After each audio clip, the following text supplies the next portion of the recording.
So we have 2 lines into page Lamed Hey. Oh, that's He's explaining the expression in the Gemara. Hamoyer Shabo Machzire Lemutov. That the Moyer in Torah brings him back Lemutov.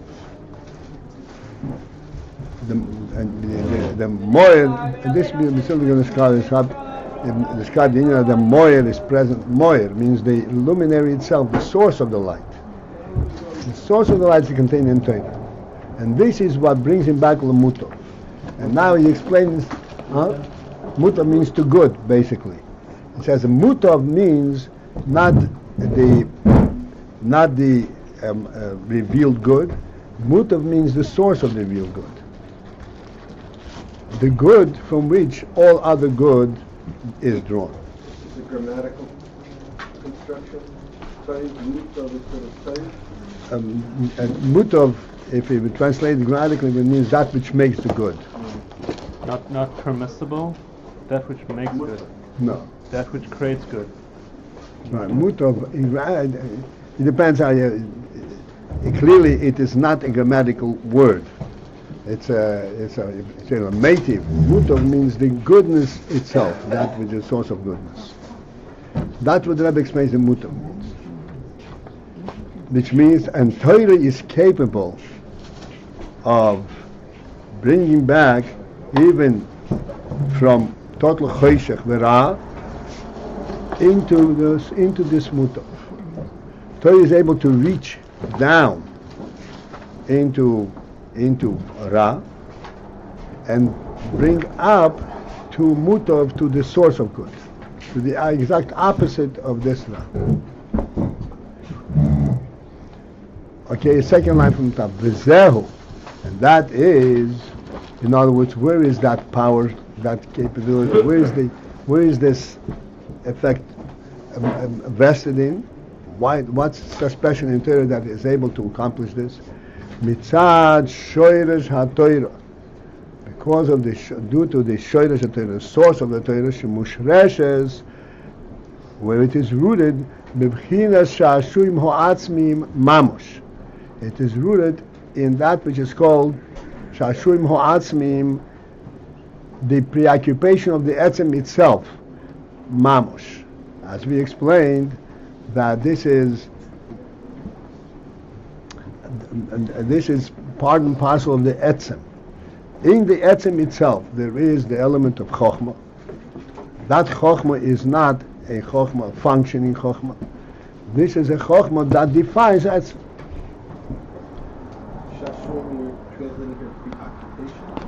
That's the way we translate it. Yes. We translate it as playthings. Right. The word shashuim means plaything. That's like a plaything. It's something which one is preoccupied with, without any particular cause, just occupied per se.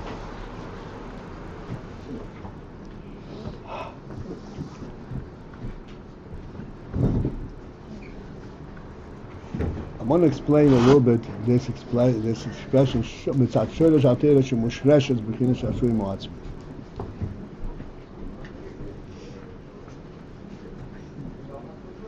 In general, the principle of the root. What is root have to do with the ultimate active presence? Okay, it is rooted there, but Lepoya Mamash, it is whatever it is. Torah is come down here and it becomes Mislabish in Chochmah and Chochmah V'tam and so forth.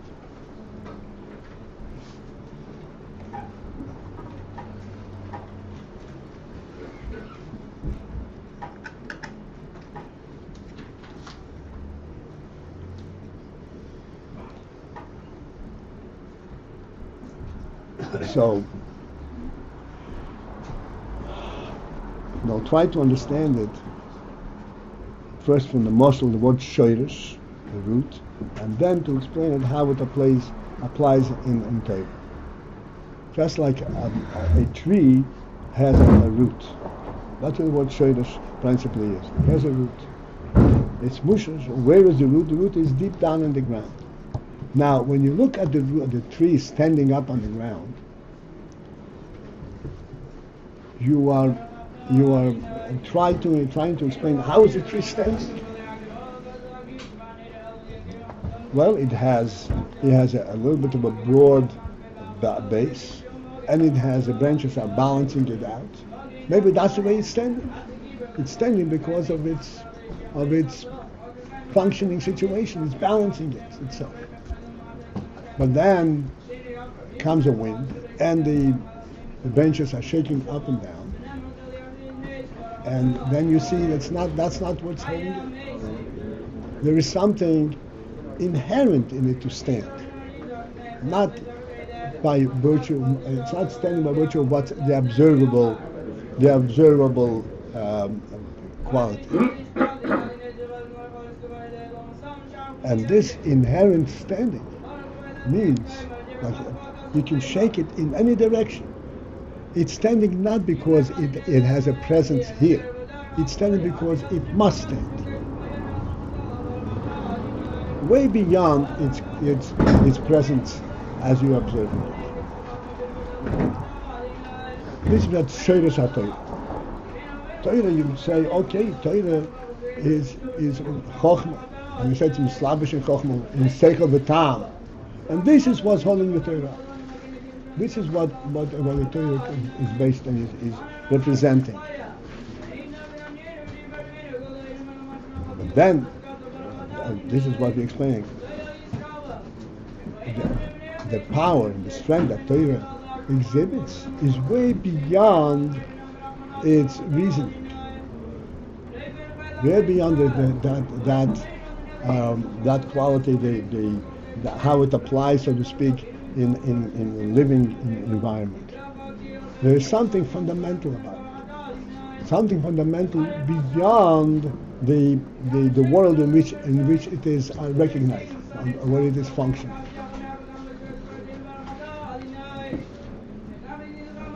Essentially, one illustration of this directly is there are many halachas in the Gemara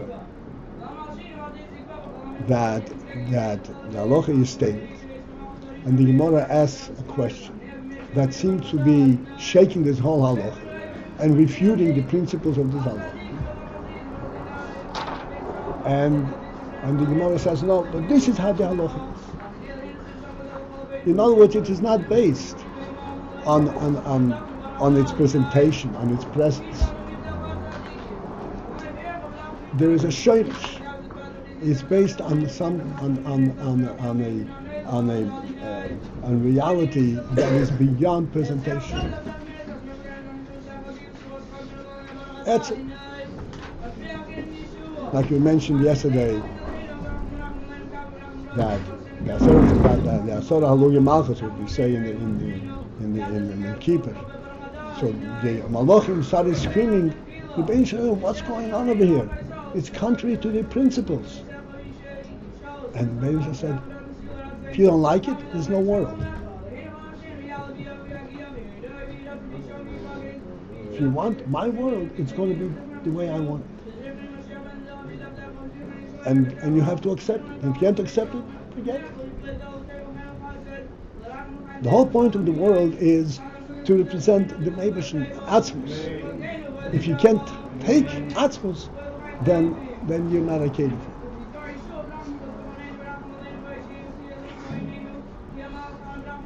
Look at Shoresh HaTorah. It's a moyer shabbat. The moyer means not as Torah is presentable, expressible. There are many things in Torah that literally, in a presentable level, it doesn't make any sense. Cannot be presented logically, and yet this is the halach. This lawyer should know this is what's machzir. This is machzir l'mut. So he doesn't have to. And so now we can talk a little bit about on that element. he doesn't have to be aware of this at all for it to have the effect. One second. Now we can try to kind of focus on it and try to identify. So what is it related to Mahzir Mutter?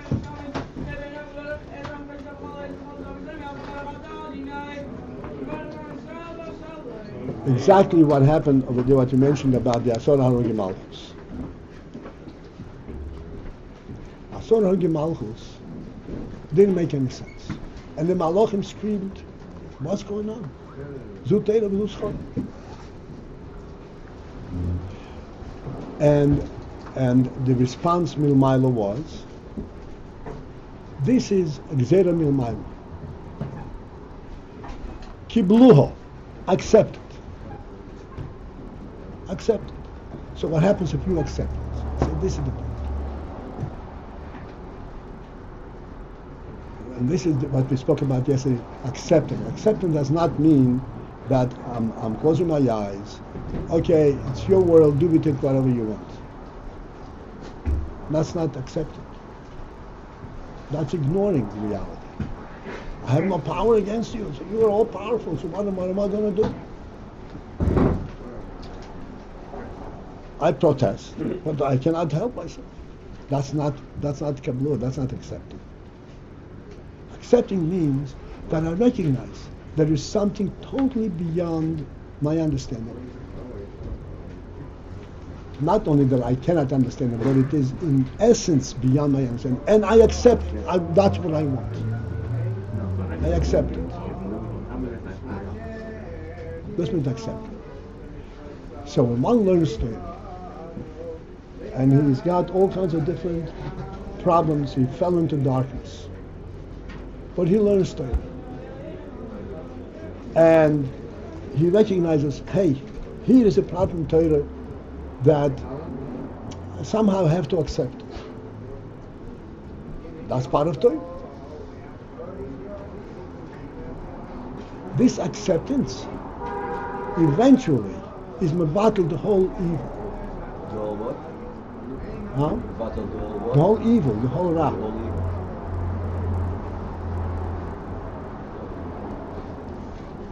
That's what Hamoyer Shebo. This is Hamoyer. This is not any from Seichel. If one learns Torah appropriately means like this. Appropriate learning means that if I don't understand, I have a kasha, that does not refute the truth of what I'm learning. And it only means that I have to learn it with seichel beyond my seichel. I have to know it as it is presented.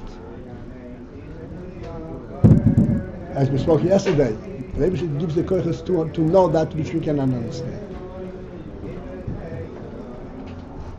But this acceptance, this is the moyer, this is the moyer, this is mitzat shoresh haTorah. That's why there is in the Torah this is. Even though as it is presenting it in the form of a halacha. Torah does not say, listen to me because I have shoresh haTorah. It doesn't say, do this. This is how this is supposed to be done. This is how this is. It speaks halacha. Halacha is presented in a logical manner. And after that you're laboring to make sense of it, and you completely frustrated. And after that you accept it, so then you are relating to the Moyer Shatay.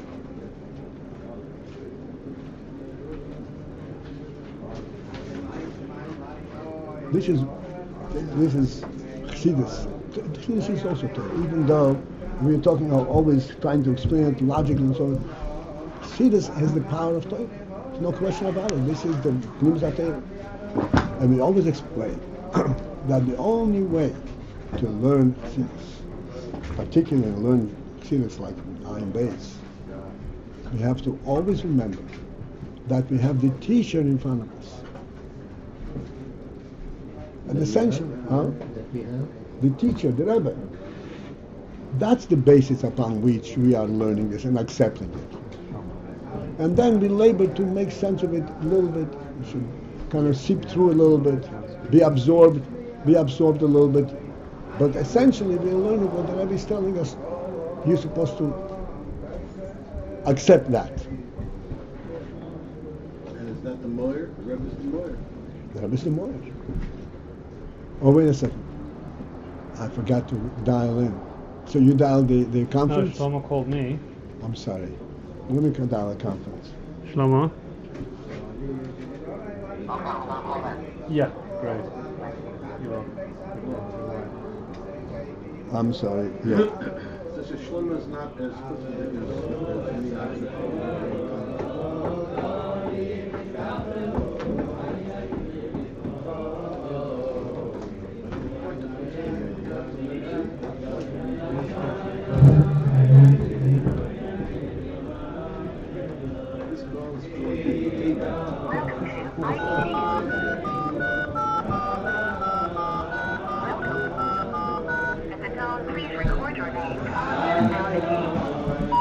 Anna Paltiel.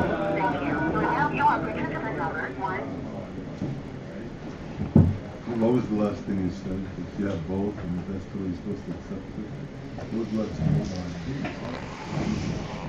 Sometimes you do understand, sometimes you don't understand. What's the way you're supposed to learn? You're learning primarily that which is being given to you, not which you understand. Then, once you have it, you try to understand. So primarily, it is what's being given to you that you're learning. You understand the difference? I do, but I also understand that sometimes, even if you understand, you don't understand also, because you don't understand. Yeah, but you still have it because it's given to you. Yeah, but you're not learning it because it's given. The approach is not that you're learning because this is what's given to you and this is what you're learning. Sometimes you understand, sometimes not. You're learning to understand. It should be both times you want to understand. Sometimes you do understand, sometimes you don't. But you're not learning to understand. You're learning to. No. I don't know what you're trying to hear. You're learning, yes, to understand, but that is not the criterion for acceptance. Okay, right. Acceptance. That sounds like you really accept. That's not the criterion. Yes, of course you're trying to understand. Okay. But if you're learning to understand and you don't start with the acceptance, you're going to start. Then you go.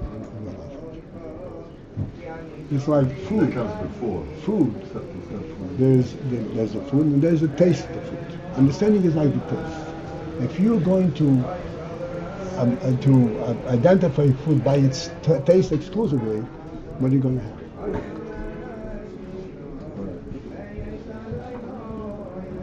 Right? You have to accept the reality of it. Okay. So this doesn't have Shoyresh HaTorah. But the actual fact of Torah is based on its Shoyresh, not on its presentability.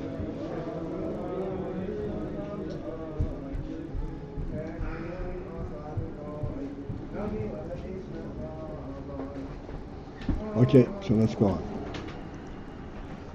Okay, now we're going to all the way to the initial discussion. Zehu ma shehaTorah nikras b'tzalmeinu. This now is the meaning of what we said all the way in the beginning. That Torah is also, even though Torah is Chochmah, and yet it is also called B'tzalmeinu. Tzelem means Tzelem Atzmi. Lihiyois mushreshes be'atzmus ein soibar.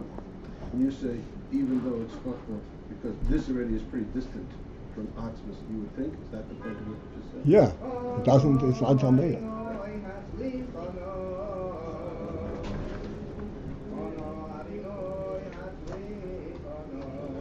Even Torah is also B'tzalmeinu. Liyes mushreshes should be Lihiyois and mushreshes be'atzmus ein soibar. Because the Torah is mushesh and atzmus ein soif. And that's why it's called B'Tzalmei. Again, I'm reiterating what we just now explained. When we say Mushreshes, does not mean a distant root. It means this is what keeps it standing. Just like a tree is held up by its root, even though you don't see the root. But you are interested in the fruit, in the branches, in the shade. But what really keeps it standing is the root.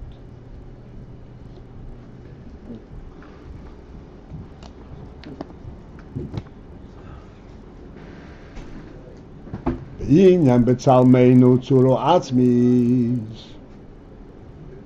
The principle of tzalmeinu, because tzalmeinu, the tzelem means a tzura, a form. Except we say that this is a tzuro atzmis.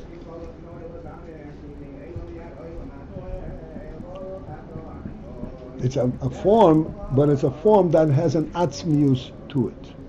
What's besides a form, an atzmit form?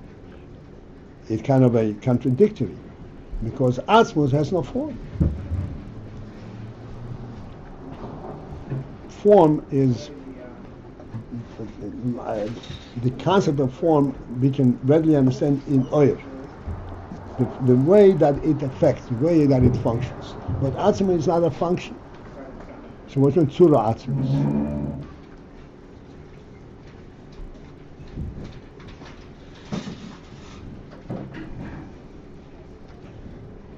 Yesh Lema, we'll come back to this after the discussion. Yesh Lema, it can be explained the following. Shezel bechinas hamedido shebetoyr. Now this tzura atzmis, this is the bechina of the medido, the measure that is in Torah. What does it mean, the measure? Shemoidedes as horot and the mitzvahs. The Torah brings the rotzen of mitzvahs into a measurable state. It measures how mitzvahs are supposed to be. The tzorich liyos be'ofen kach v'kach davka. That's what we spent all the way in the beginning. That what is mitzvahs is the mitzvah itself. And Torah tells us how you're supposed to do it. This medida of the mitzvah, that it has to be in a certain way, is my dad as rotzen means be'ofen kach v'kach davka. Shekol zehu al pi hatoy.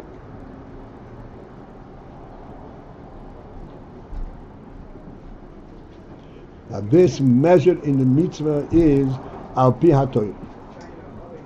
Is there an implication in this expression we just used, rotzen on mitzvahs, certainly is different kach v'kach. So in other words, there's a rotzen in mitzvahs that's beyond measure, but then okay, let's go on. We should always get to the point where the whole thing is presented. Then that the measure the rotzen on mitzvah shetzorich li is be'ofen kach v'kach, that this has to be in a certain dafka. Dafka means exclusively. Shekol zehu al pi hatoy, and that measure is al pi hatoy.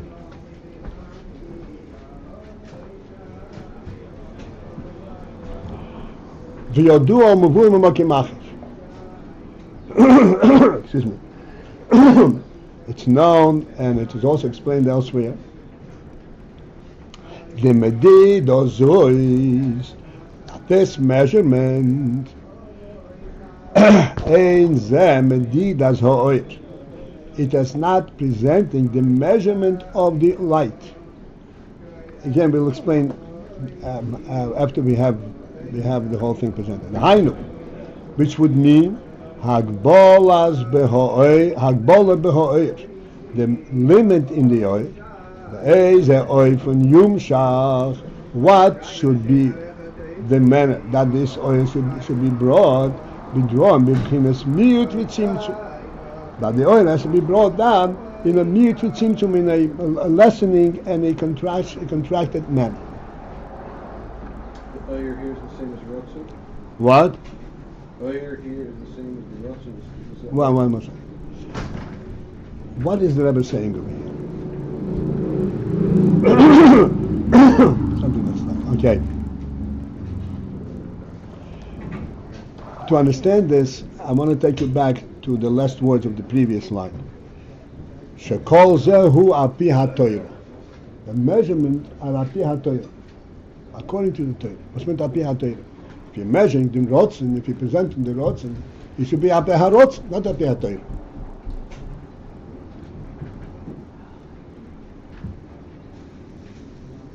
Right? This mitzvah has these and these qualifiers, this and these parameters, and the Torah tells you what the parameters of the mitzvah is. So he says, no, it's not the parameters of the mitzvah. The parameters are the Torah parameters. Api ha-Torah.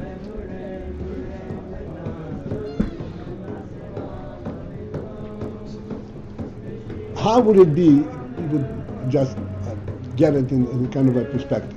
How would it be if it were the measurement of the mitzvah itself? If it the mitzvah, how to measure the mitzvah, would be, the mitzvah is meant to become down and be commanded to human beings. Therefore the mitzvah has to suit the human being. How are you supposed to behave? So it has to be in conformity with how a human being behaves. So we're saying, no, that's not the measurement. The measurement is api ha-Torah. Let us step away for a moment and think of the similar phenomenon. I missed this question, I'm sorry. Huh? What's the question that you're asking? There shouldn't be. It should be a rotten. What about the rotten?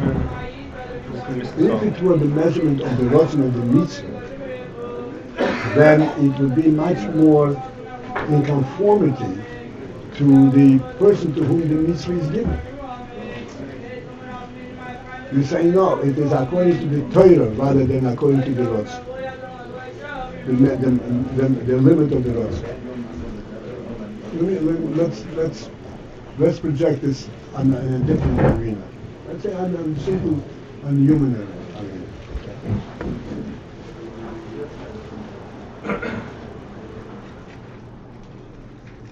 We're saying that the human being is primarily seichel.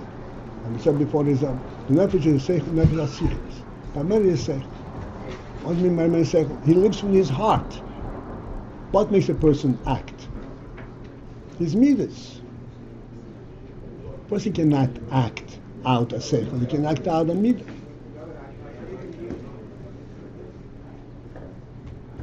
If he gives tzedakah, he gives tzedakah not because I should give tzedakah, because I want to give tzedakah. You don't act out the seichel.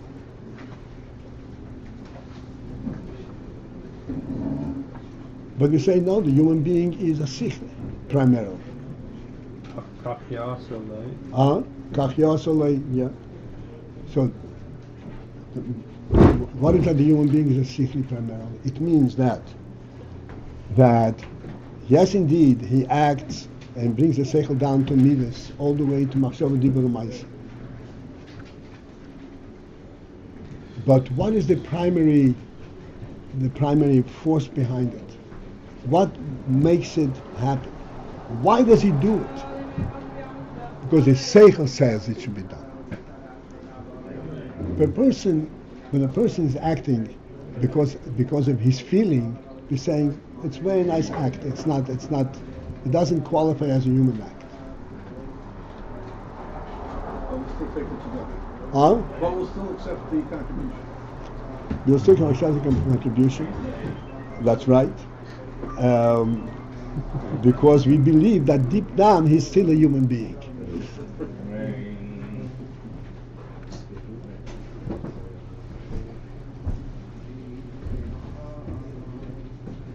But we understand this is a whole world in itself, but we understand the difference. This is a very important difference. Between? When the person is directed, is supported by his intellect or by his emotion. That's what the human being is. His intellect. Intellect means this is the right thing, this is the truth, and it has to translate here in this action. this was in relation to the tree we were talking about before. This was the intellect is like the No, roots. wait a minute. It's if it is, for example, this watch is moved because I kicked it. Does the watch know that it's moved? It's not involved in the movement. The same thing in a human being. You can push him or you can tell him to move. And the difference is that when you tell him to move and he moves, he knows what he is doing in his seichel.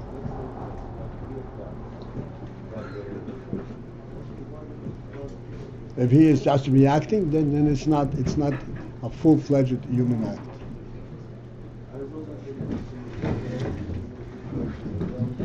The difference is, let's now consider the difference in the broader sense. When it's based on, when it's a seichelic act, you have the full power of the human soul. It's not just the way the soul is in the group and reacting to circumstance. There's a positive force behind it. And with this positive force, this is how a person goes through all kinds of obstacles and you will carry it through. Because the source of his action is way beyond the comfort that the circumstance allows for it. You create the circumstance if need be. Okay, we understand that.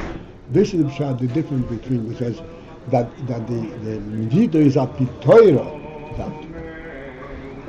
not according to the mitzvah. The mitzvah, if you're told to do this, I have to measure it according to your that's suitable for you.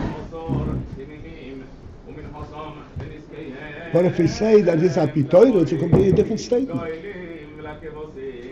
It's a statement. This is how it should. This is not in conformity. That's like, but we said the Malachim, the Chum screamed, "Hey, this doesn't make any sense at all." So then the medida could be in a way that really is not acceptable, not.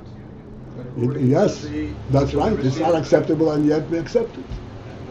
And without limits, it's not acceptable. And yet we accept it. What Excuse would me? be an example of this? Nasa v'nishma. I mean, a specific example, a mitzvah that's given which it's not suitable, but nevertheless we have it. Okay. You name it. Make sense of any mitzvah. Make a sense of any mitzvah. You name it. Make Krishma. Wonderful thing. If you make Krishma a second later than a certain moment, forget it. You lose it. What's going on over here? I'm the same person. I'm the same person. So I slept in. Big deal. You name it.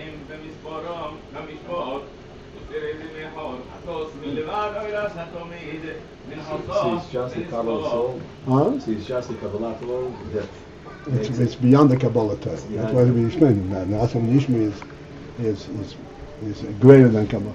So this is we said.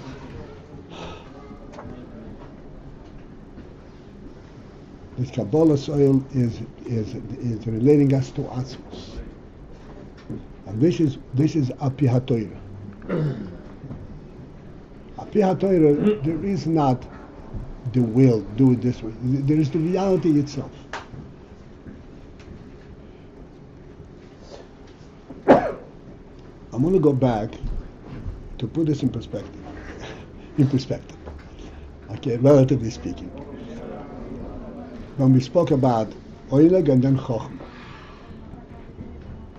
So we said Oileg and Chochmah are one and the same thing.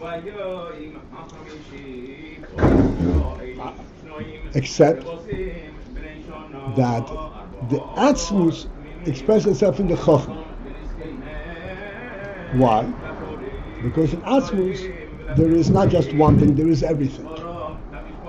Chochmah is the one that identifies the everything.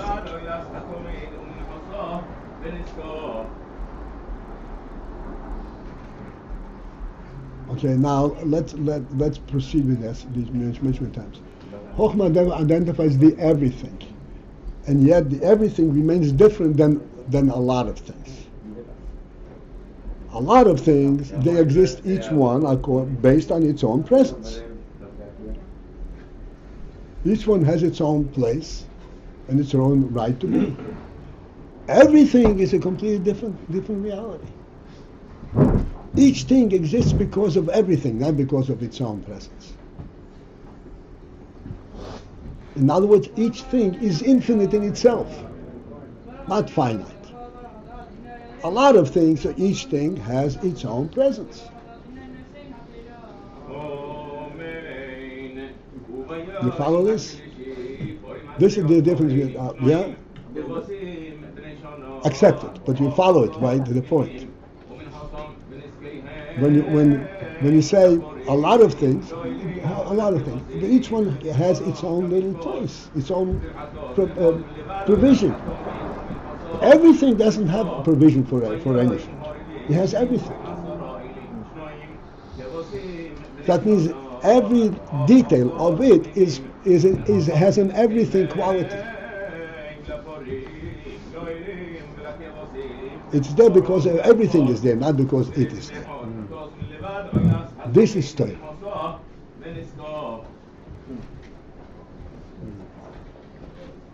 So it's not the measurement of the earth. That's what the Rebbe is saying over here. Okay, so going back to the first word. Hamdida shebeteira shekol zehu api haTorah. What's the emphasis over there? Now this measurement is api haTorah, not according to make the mitzvah suitable to the world. It's api haTorah. V'yodua u'mevur b'makim acher. Is explained elsewhere. The medida zois, that this measurement,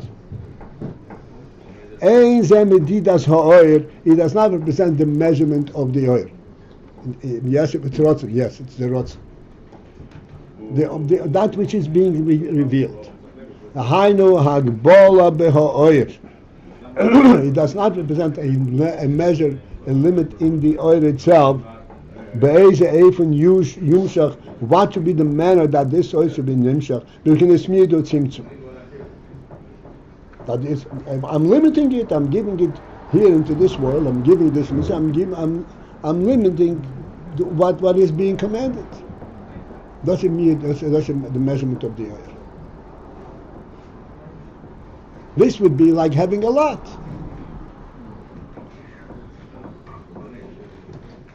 And it's could be a lot, 613, but it is, each thing is an entity unto itself. So we know that it's not true, because Oisel ben mitzvah, potem min mitzvah. Why? Because every mitzvah has all the other mitzvahs.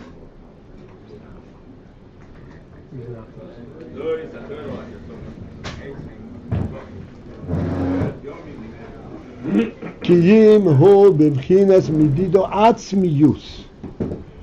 This is in the qualities, in the state. The medida has a different kind of connotation. It's a medida atzmius. It's an essential medida. It's not a medida for the purpose of presentation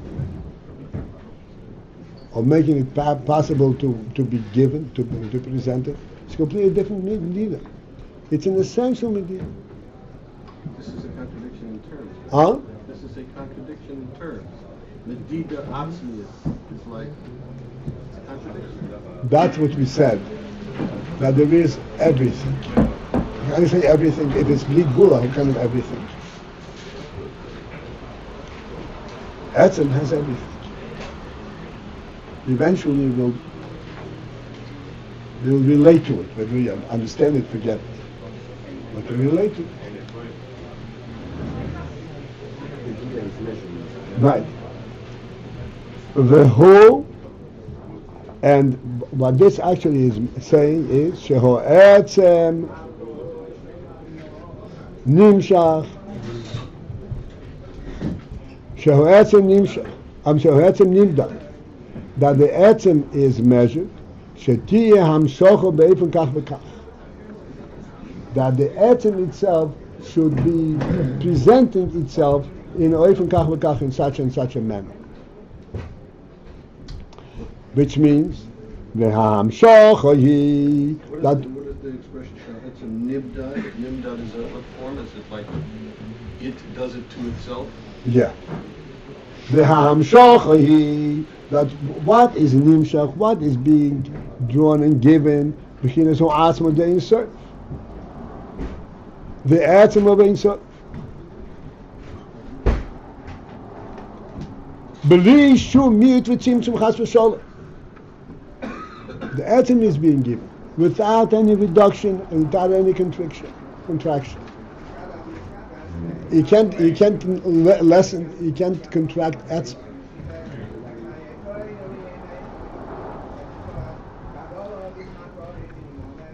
Rak.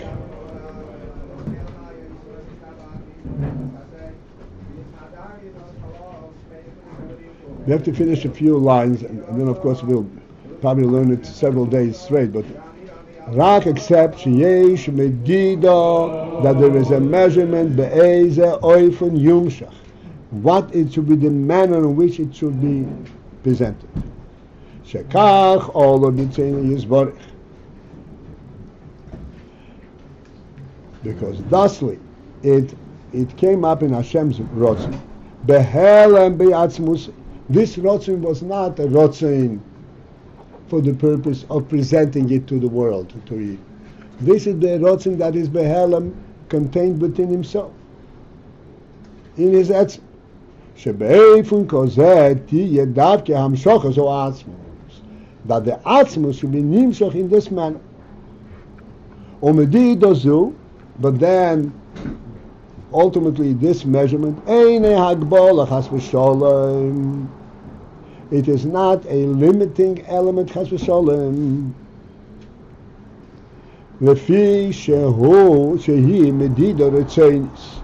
Because this is a volitional measure.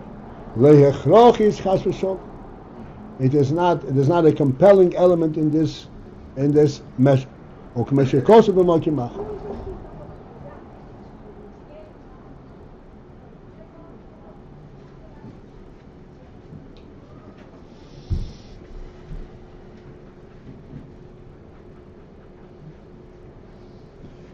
Okay.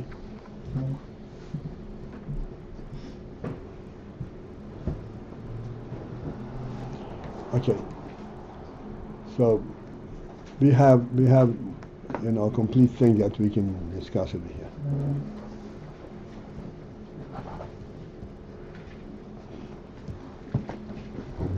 I think that the principle, like you say,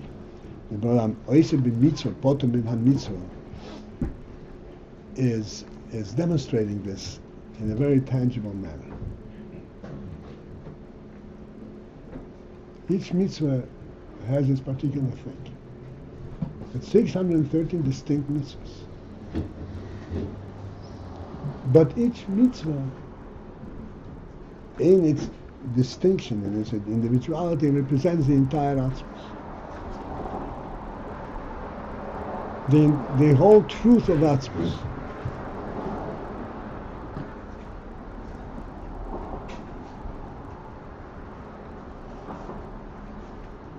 This is what Torah represents. Because Torah is mushash. Torah, in other words, represents the atzmus, but then it's chokhmah. Chokhmah has everything.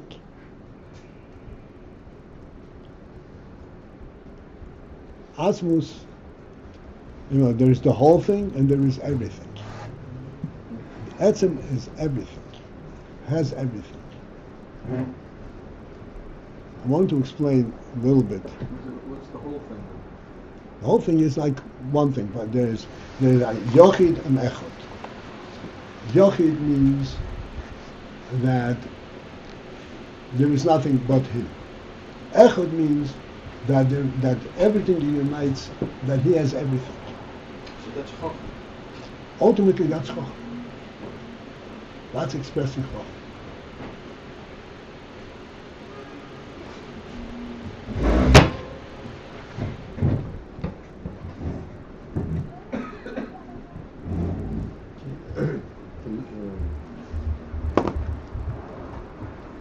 Yeah. You will elaborate on the difference between the whole thing and everything. Yes. Okay. Okay. That's what I'm going to do now. Okay. I'd like that we should try and get some kind of a sense. What is so compelling? Why do we say Etzem has everything? What is everything in Etzem have to do? But yet Etzem is one thing. Etzem is not everything.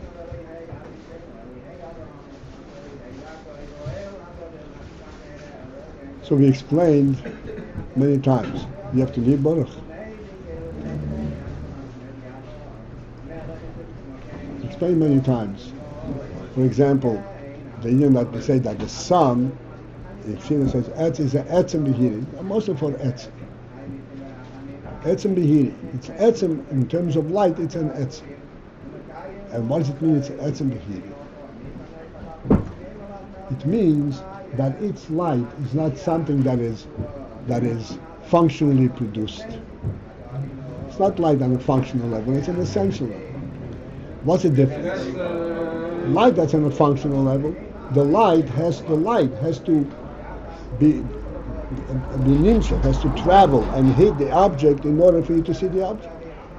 It's a functional level. Because primarily there's a darkness, and now you have to make it visible in the dark. Etzem Behiri is a completely different concept. Etzem Behiri, as Chizis explains it, that when the sun rises, then automatically it eliminates darkness. Not because of the sun rays. The presence of the sun eliminates darkness. This is the meaning of an Etzem. Let us take this a little bit down to our own experience. We have a better handle in them. Your home. Your home. Do you have to reach up to every corner of the home in order that this should be yours? You know, this should be identified and recognized and accepted that this is your home? No, you don't have to. If you're in the home, then you're automatically everywhere. What does it mean? What does that tell us in the meaning of Etzem? Etzem, as we said many times, Etzem means that wherever it is, wherever you see the sun, the sun is automatically there. That's what Etzem. Doesn't have to reach there. Doesn't have to come there. Your home, you fill the entire space of your home without extending yourself there. Your presence is everywhere. Look at Etzem. This is why we say Etzem has everything. You're in the home, right? In this home there are tables and chairs and beds and utensils and all that. Are you there or you're not there? These are tables and chairs. What's the answer? They're not there. They are me.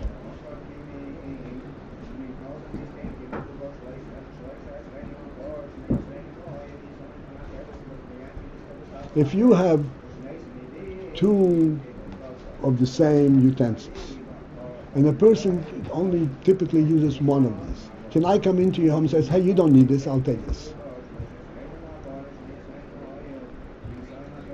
So what's the distinction between the everything and the whole? The whole thing. That's what you're saying, right? Right. So, how is it that you're everywhere and you have everything? Because you are an Etzem, which is the whole thing. The whole reality is in the Etzem. If the human reality is that it has space and it has all kinds of tools and utensils that it uses. That's automatically included in the whole. But it's not identified. But it's not identified. When he steps into the home, then he has everything. I am everywhere is an illustration of the whole thing in the home. I'm saying, I'm everywhere. Let's step back a little bit. We already explained many times. Why is it that that you're in the home, you're automatically in the whole home? Why is it? What's the concept behind it?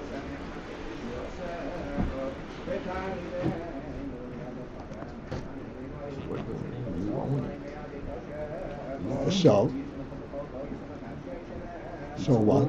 Within you. When you're in your domain. Okay. So we explained because the human being was given by the creator of the world the absolute right to be in the world and to claim the world for him, whatever part of the world that he wants. He doesn't, he's not like to have an animal that has a turf. We speak about it all the time. He has an absolute right to be here. Therefore, if you own a home, it's not, yes, you paid for it. Fine. But that is not what gives you the right to own the home. The right to own the home is yours because you're a human being. How do we buy homes today? Do you own your home? You own your home? I don't own my home. Who owns the home? The bank. The bank.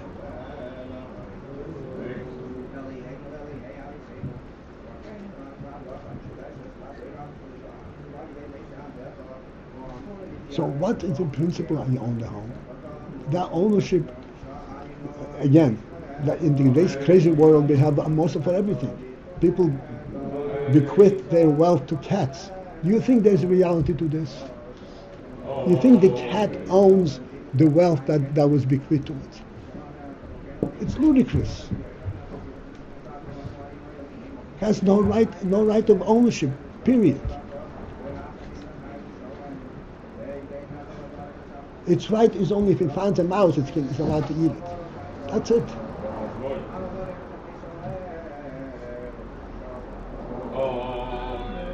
So the fact that we have the right to own, how does that answer the question that the person is everywhere? No. So this is the everything. This is the initial reality of what a human being is. This is the godly presence in the human being. As a result of that, when he becomes a human being, he's no longer God, he's a human being, he has everything that is human to have. What? Why is that not just one point of truth? Why is that everything? Because God made him into a human being. When he, what's the difference? What's the difference? That seems to be an essential point. And a point isn't everything. Yeah, he has to be a presence in the world. So the human being is an essential truth, but we were looking at how is etzem everything and not one particular thing. So I'm saying because of the truth of his in essential being, that he was created by God to be a human being, because of that essential truth, therefore he has everything. Therefore so that essential truth is kind of unitary, is kind of a one point thing, let's call it. And on account of that essential truth is a real truth, and that's why he's everything. So that's everything. Everything, like you said, the sun is everywhere because it's an essential truth of light. It cannot be, there should be a place that is not light in the presence of the sun. That muscle is a lot harder to understand than your presence in the home. From the sun, yes. Yeah, it's a lot harder to understand. I know, because that contradicts. As soon as the sun comes, the earth lights up. Because you miss the point. The sun rises is not that the earth lights up and you should see the way across the street. The sun rises, changes from night to day. It's completely different concept. It's like the sun is coming into its house. What? The sun is It coming into changes. the house. The expression in the pasuk is Lim Shor Bayem. It rules the world. It doesn't just illuminate. It rules it. It becomes a day.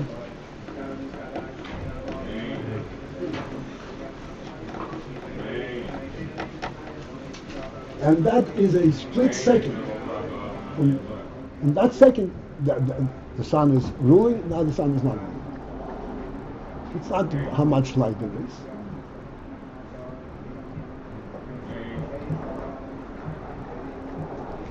So yes, it is different, more different thing because we are in a world of scientists and wisdom, and we know exactly how light makes it possible for us to see things, and it's hard for us to see that there's some dimension there that's completely beyond that. Totally.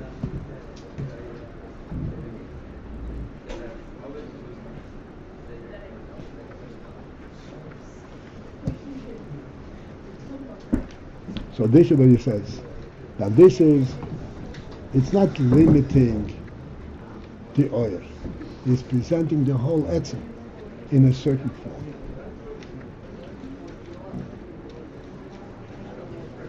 Like we said in the example of everything, in everything. So then every detail of that everything has everything.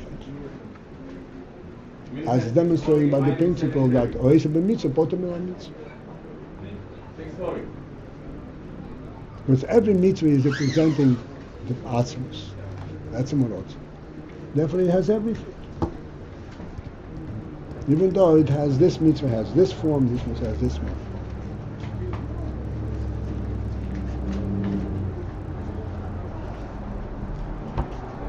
All right, so a mitzvah to be continued, but be made inroads. Have a good day. This is it for this morning.